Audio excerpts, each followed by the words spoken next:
গাজীপুর ৪ আসন থেকে নির্বাচিত মাননীয় সংসদ সদস্য জনাব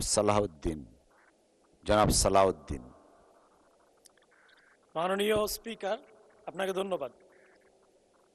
আমি গাজীপুর ৪ কাপাসিয়া উপজেলা স্বাস্থ্য কমপ্লেক্সের সম্প্রসারণ প্রসঙ্গে মাননীয় স্বাস্থ্য ও পরিবার কল্যাণ মন্ত্রীর দৃষ্টি আকর্ষণ করছি।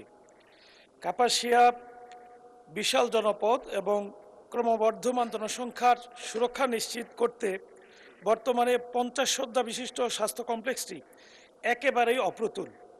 জনগণের ভোগান্তি লাঘব করতে এবং উন্নত চিকিৎসা সেবা দোরগোড়ায় পৌঁছে দিতে এটিকে 100 শয্যা বিশিষ্ট রূপান্তর করা অপরিহার্য হয়ে পড়েছে।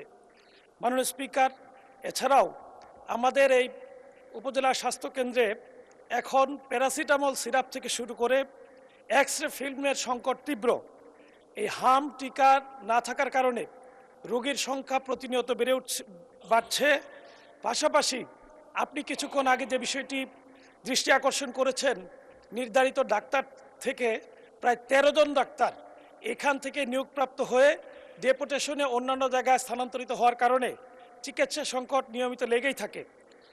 এই 50 শয্যা বিশিষ্ট হাসপাতালটিতে গড়ে প্রায় প্রতিদিন 106 জন রোগী নিয়মিত ভর্তি থাকে, যে কারণে হাসপাতালের নির্ধারিত এরিয়ার বাইরেও বিছানা করে চিকিৎসকদের বিশেষ সহযোগিতায় সেখানে রোগী দেখতে রাখতে হয়।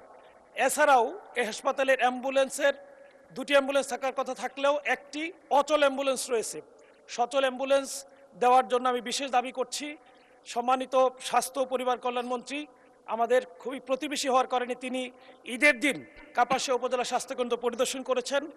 এজন্য আমি বিশ্বাস করি দ্রুতই এই সমস্যাগুলো সমাধানের ব্যাপারে সম্মানিত স্বাস্থ্য ও পরিবার কল্যাণ মন্ত্রী উদ্যোগ নেবেন ইনশাআল্লাহ। মাননীয় স্পিকার, আপনাকে ধন্যবাদ।